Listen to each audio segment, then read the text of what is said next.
अहिल्याबाई को न्याय की देवी भी कहा जाता था। एक बार की घटना का जिक्र उन्हें लेकर बहुत ज्यादा प्रचलित है।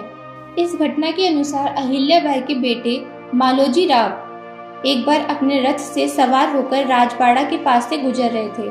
तभी रास्ते में एक गाय का छोटा सा बछड़ा खेल रहा था, लेकिन जैसे ही मालो राव का रथ वहां से गुजरा, वो बछड़ा कूदता फांदता रथ की चपेट में आकर बुरी तरह घायल हो गया। बस चंद मिनटों में तड़प तड़प कर वो बछड़ा वहीं मर गया। बताते हैं कि मालोजी राव ने इस घटना पर ध्यान नहीं दिया और अपने रथ समेत आगे बढ़ने लगे। वो गाय अपने बछड़े के पास पहुंची और बछड़े को मरा हुआ देखकर वहीं सड़क पर बैठ गई। तभी वहां से अहिल्याबाई का रथ गुजरा। वो ये नजारा देखकर वहीं ठिठक गई। आसपास के लोगों से पूछने लगी कि ये घटना कैसे हुई, किसने बछड़े के साथ ऐसा किया है। कोई भी उनके बेटे का नाम लेते हुए डर रहा था। किसी को हिम्मत नहीं हो रही थी कि वो मालोजी राव का नाम बताए।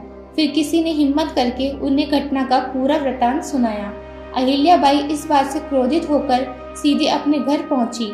वहां अपनी बहू को बुलाया। उन्होंने अपने बहू से पूछा कि अगर कोई माँ के सामने उसके बेटे पर रथ चढ़ा दे और रुके भी नहीं तो क्या करना चाहिए। उनकी इस सवाल पर उनकी बहू मीनाबाई ने कहा कि ऐसे आदमी को मृत्युदंड देना चाहिए।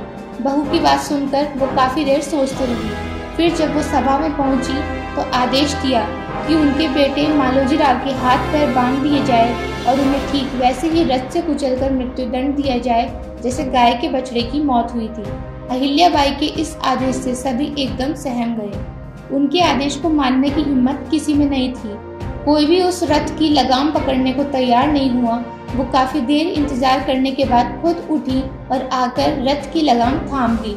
लेकिन जैसे ही वो रथ को आगे बढ़ाने लगी, तभी एक ऐसी घटना हुई जिसने सभी के मन को झकझोर कर रख दिया। क्योंकि जैसे ही वो रथ को आगे बढ़ाने लगी, तभी वहां पर वही गाय आकर उनके रथ के सामने खड़ी हो गई।